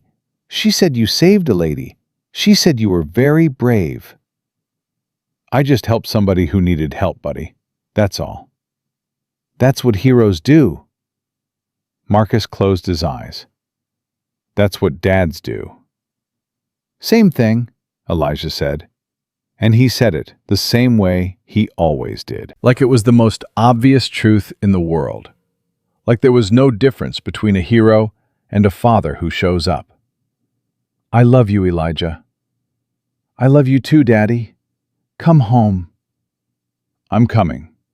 I'm coming home. Marcus hung up the phone and held it against his chest. He lay there with his eyes closed, and his hands throbbing, and his back burning, and a feeling in his chest that wasn't pain. It was purpose. The same purpose that had driven him under that van. The same purpose that got him out of bed at 4:30 every morning.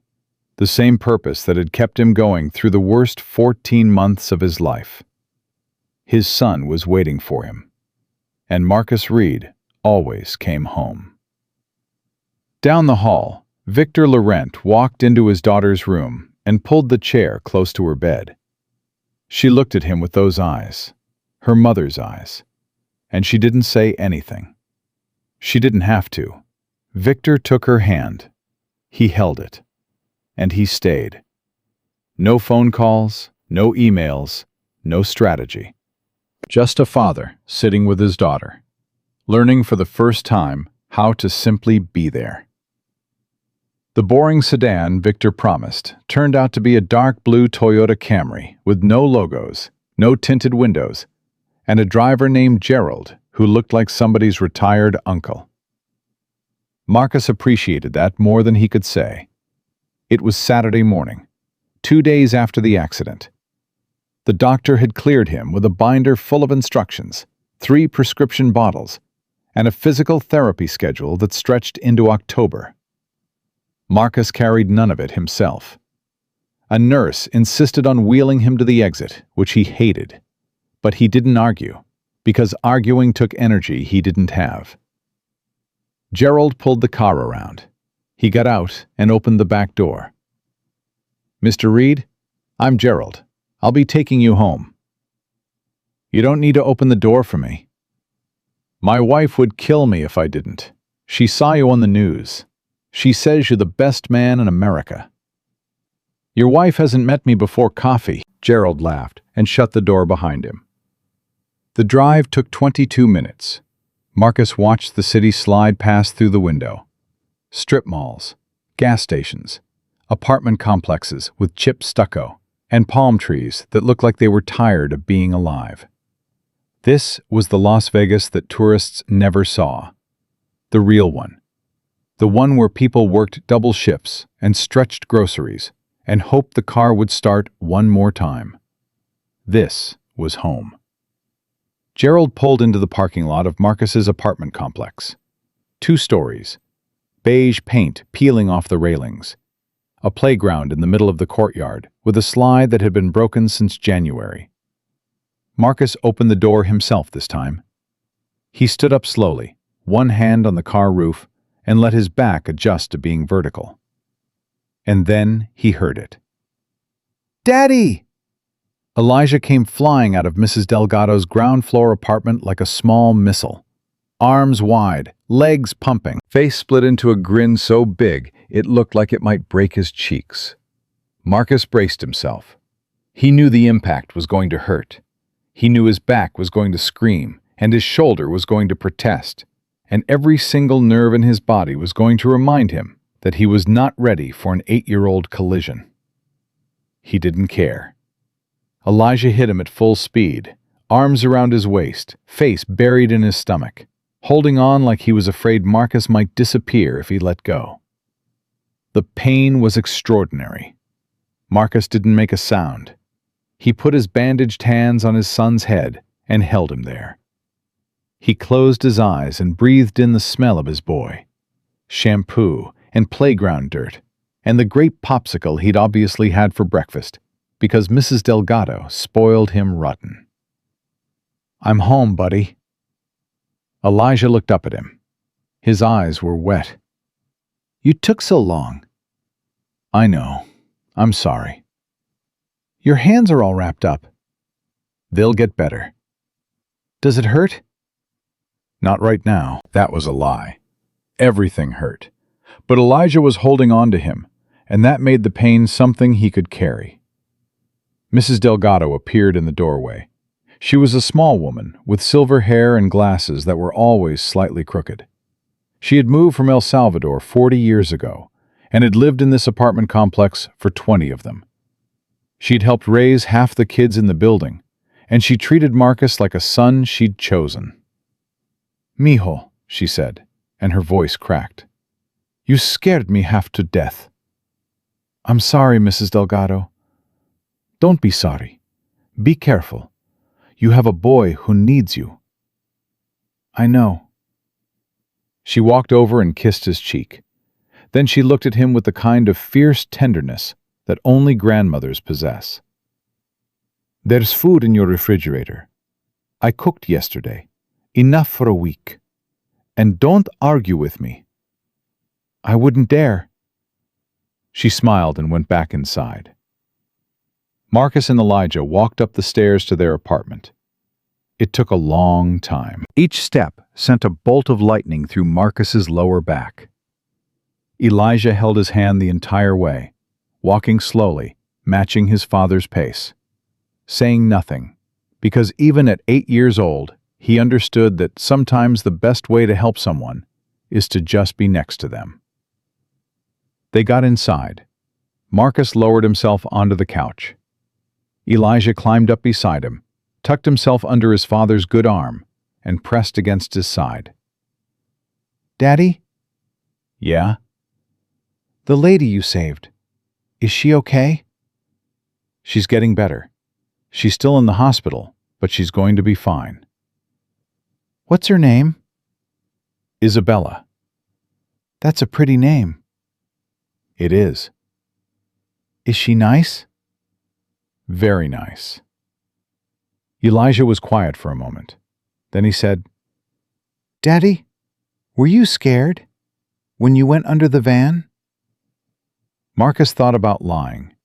He thought about telling his son that he wasn't scared, that dads don't get scared, that everything had been under control. But he'd made a promise to himself when Denise died that he would never lie to Elijah about the things that mattered. Because Denise had been honest with Elijah until the very end, even when the truth was hard. And Marcus owed her the continuation of that. "Yeah," he said. "I was really scared." "Then why did you do it?" "Because she was more scared than me. And she was alone. And I couldn't let her be alone." "Like Mommy?" Marcus's breath caught. "What do you mean?" "You stayed with Mommy when she was scared. Every night. I remember. You held her hand, and you talked to her, and sometimes you cried, but you didn't leave." "You remember that?" "I remember everything about Mommy." Marcus pulled his son closer. "Yeah, buddy. Like Mommy. Exactly like Mommy." They sat there on the couch, in their small apartment, with the broken air conditioner humming and the sounds of the parking lot coming through the window. And they were quiet together, the way they'd learned to be quiet after Denise died. Not the empty quiet of loneliness, but the full quiet of two people who understand each other completely. The first week was the hardest. Marcus couldn't dress himself, couldn't open a jar. couldn't tie Elijah's shoes. The simplest tasks became humiliations, and Marcus fought against the frustration every single day. Elijah adapted the way children do. He learned to help without being asked. He brought Marcus his medication in the morning. He carried his own plate to the sink after dinner. He learned to tie his own shoes, both of them, something he'd been pretending he couldn't do for months because he liked it when Marcus did it for him. "I can do it myself now, Daddy," he said one morning, lacing up his sneakers with slow, careful fingers. "When did you learn that?" "Mrs. Delgado taught me. She said a man should know how to tie his own shoes. She's a smart woman. She also said you should eat more vegetables. She says a lot of things." Physical therapy started the second week. 3 times a week at a clinic 15 minutes from the apartment. Victor had arranged for a car, the same Gerald, the same boring Camry, and Marcus accepted it without argument because he couldn't drive, and the bus ride would have taken an hour each way. The therapist was a woman named Diane, late 50s, no nonsense. The kind of person who had heard every excuse in the book and was immune to all of them. "We're going to start slow," she said on the first day. "And I need you to tell me when the pain is too much." "It's always too much." "Good. Then we'll work with too much and bring it down to just enough." The exercises were brutal.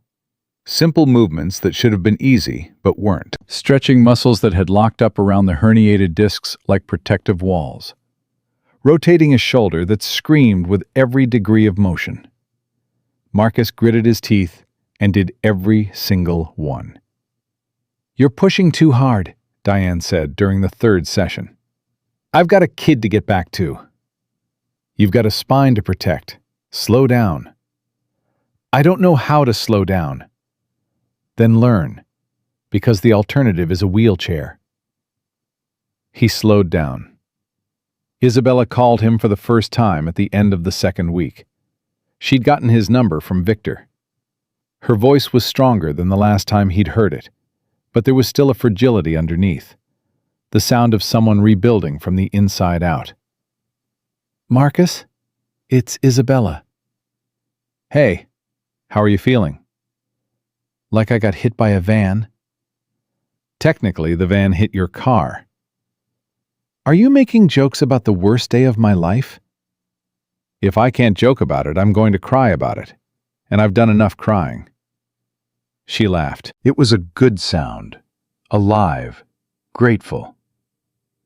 "I started physical therapy," she said. "They're saying 6 months before I can walk normally." "You'll walk before that." "How do you know?" "Because you're stubborn. I could tell from the first 5 minutes I spent with you." "I was pinned under a van during those 5 minutes." "And you were still arguing with me." She laughed again. "Marcus, I called because I wanted to tell you something. My dad and I have been talking. Really talking. For the first time in years. He's been here every day. He canceled 3 weeks of meetings. His board is furious." "Good." "He told me about his father, the electrician. He's never talked about his dad before, not once. And he sat in my hospital room and told me the whole story. How his dad worked himself to death. How Victor wasn't there when he died. How he's been running from that guilt ever since." "That sounds about right." "You did that. You know that, right? You broke something open in him." "I didn't break anything. I just told him the truth." "That's the same thing sometimes." Marcus was quiet for a moment. "Isabella, how's he doing? Really?" "He's trying. He's awkward at it. He doesn't know how to just be present without having an agenda. Yesterday he sat with me for 2 hours, and I could see him checking his phone in his pocket. He thought I didn't notice." "Old habits." "But he's here, every day. And he's trying. And that's more than he's ever done." "Then it's enough. For now." "Marcus?" "Yeah?" "Thank you. Not for the van. I mean, yes, for the van. obviously. But thank you for what you said to him, about being there, about showing up. Because whatever you said, it worked.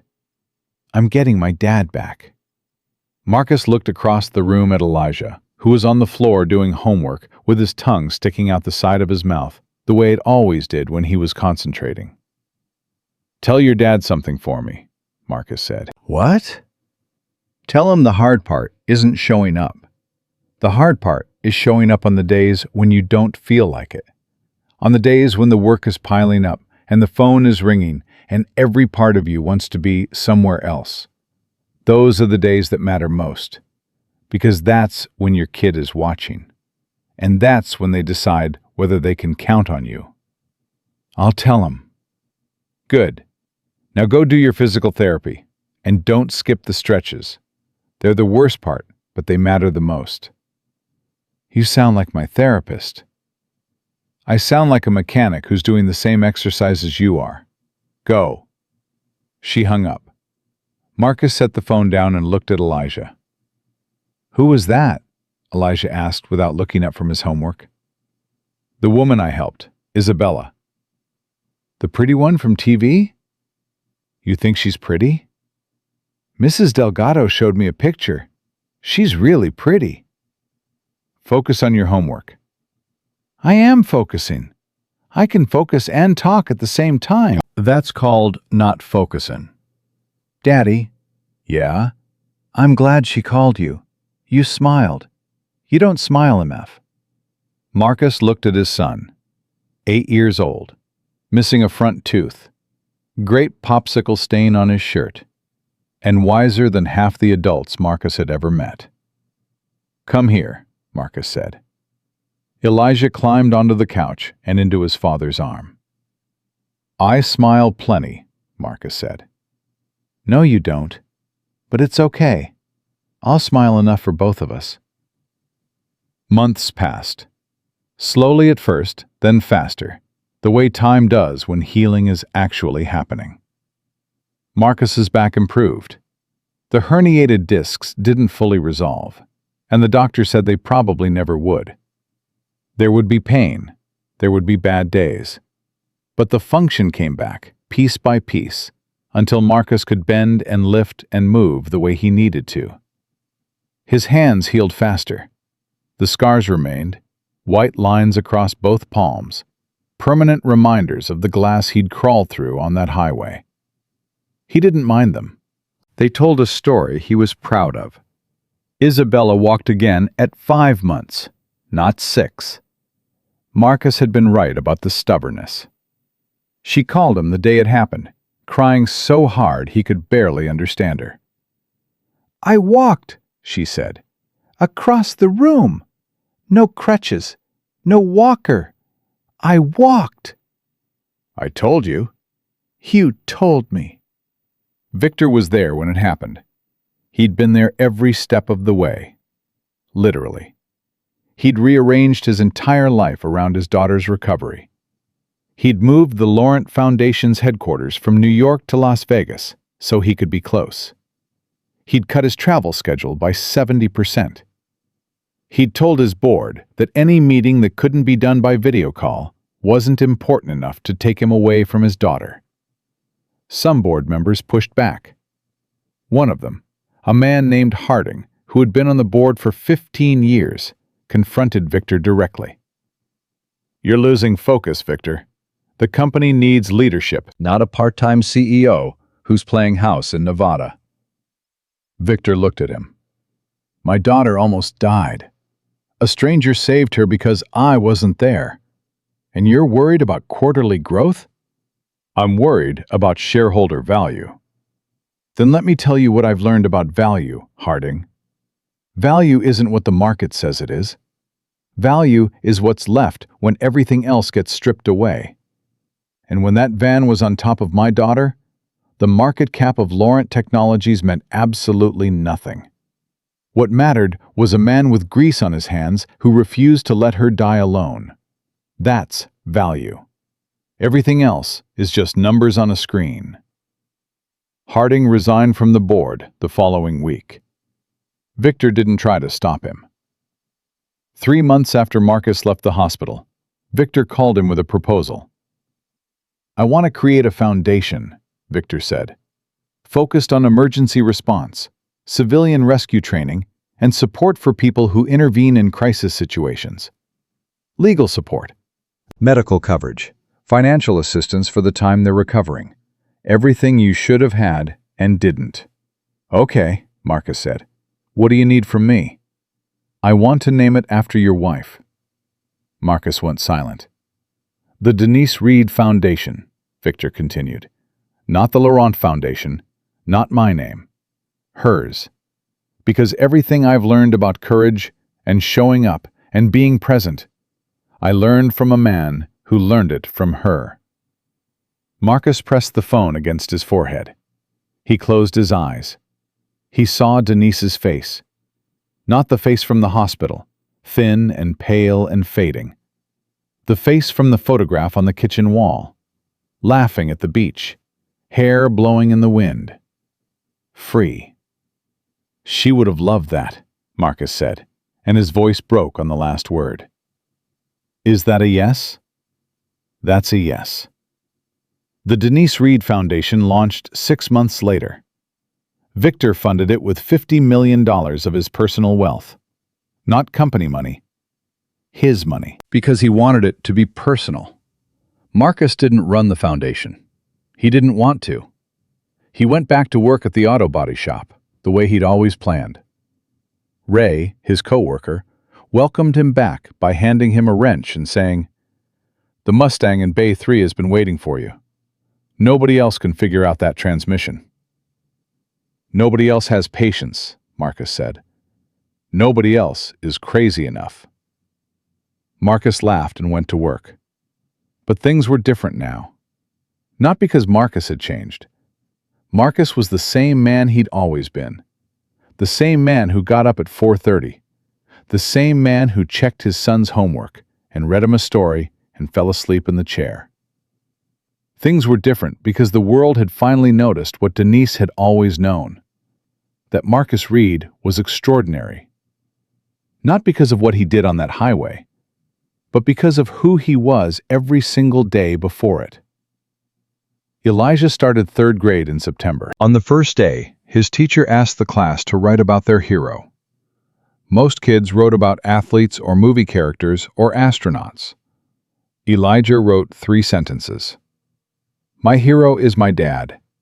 He helps people even when he's scared. He never leaves." Marcus found the paper in Elijah's backpack that evening. He read it at the kitchen table while Elijah was brushing his teeth. He read it 3 times. Then he folded it carefully and put it in the drawer beside Denise's photograph. Some things are worth more than money, more than fame, more than everything the world says you're supposed to want. A child's belief in his father. That's worth everything.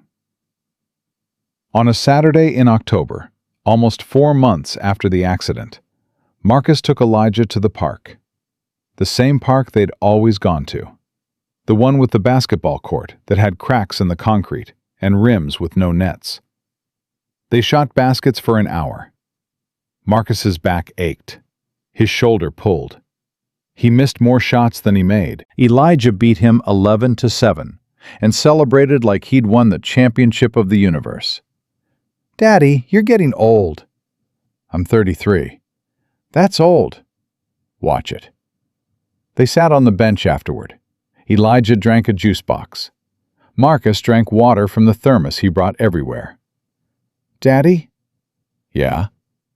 "Are you happy?" Marcus looked at his son. "Why do you ask that?" "Because sometimes at night, when you think I'm asleep, I hear you talking to Mommy's picture. And sometimes it sounds like you're sad." Marcus put his arm around Elijah. "I am sad sometimes. I miss your mom. I'll always miss her. But being sad about missing her and being happy about having you, those 2 things can be true at the same time." "That doesn't make sense." "It will when you're older." "Everything makes sense when you're older. That's what Mrs. Delgado says." Mrs. Delgado is the smartest person on this block. She says you are. She's lying. She also says you're the bravest. She's exaggerating. Elijah put his head on Marcus's shoulder. I don't think she's exaggerating. Marcus kissed the top of his son's head. Come on, let's go home. I'll make dinner. Can we have pizza? We had pizza last night. So? So we're having chicken. Daddy! Don't daddy me. Chicken. Fine, but extra ketchup. That's disgusting. I know, that's why I like it. They walked home together, side by side. The Nevada sun was going down, painting the sky in oranges and reds, and their shadows stretched long across the sidewalk, one tall and one short, moving in the same direction. Marcus Reed never became famous, not in the way the world defines famous. The interviews dried up, the news cycle moved on. His name faded from trending topics and late-night monologues. The viral photo of the handcuff became one of a million images the internet consumed and forgot. And Marcus was grateful for that, because he had never wanted to be seen by everyone. He just wanted to be seen by the people who mattered. His son, his neighbors, the men at the shop who knew him, the woman who cooked for him and scolded him and loved him like family. Isabella graduated from Stanford 2 years later. She walked across that stage on her own 2 legs. Victor was in the front row. Marcus was in the 3rd row, wearing the one suit he owned, with Elijah beside him in a clip-on tie. After the ceremony, Isabella found them in the crowd. She hugged Marcus for a long time. Then she bent down and looked at Elijah. You must be Elijah. You're the lady my daddy saved. That's right. You're even prettier in real life. Isabella laughed. Your dad raised a charmer. His mom did that, Marcus said. I take no credit. Victor appeared behind Isabella. He shook Marcus's hand. It was the same handshake they'd shared in the hospital, firm and honest. But there was something different now, something that had deepened over 2 years of phone calls and visits and the slow, quiet work of 2 very different men learning to respect each other. How's the foundation? Marcus asked. Growing. We've supported over 300 civilian rescuers in the first year. Legal aid, medical coverage, financial support. Everything we talked about. Denise would be proud. I hope so. Elijah tugged on Marcus's hand. Daddy, I'm hungry. You're always hungry. I'm growing. You're expensive. Victor crouched down to Elijah's level. Elijah, do you know what your dad did? Not just on the highway, every single day. Do you know what that makes him? Elijah looked at Victor like the answer was the most obvious thing in the world. He's my dad, Elijah said. He's just my dad. Victor smiled. Not the smile of a billionaire, not the smile of a CEO. The smile of a man who finally understood what matters. Yeah, Victor said. That's exactly right. They walked out together into the California sunshine, a billionaire and a mechanic, and a college graduate, and a 10-year-old boy in a clip-on tie. And anyone watching would have seen 4 people who didn't belong together. But anyone watching would have been wrong, because on a burning highway in Nevada, a man who had nothing proved something that the world keeps forgetting and keeps needing to learn again. That courage has nothing to do with money. That character cannot be purchased or inherited or built in a boardroom. That the measure of a man is not what he accumulates, but what he refuses to walk away from. Marcus Reed refused to walk away. From a stranger pinned under a van. From a son who needed him. From a life that gave him every reason to quit and not one single reward for staying. He stayed anyway. And that made all the difference.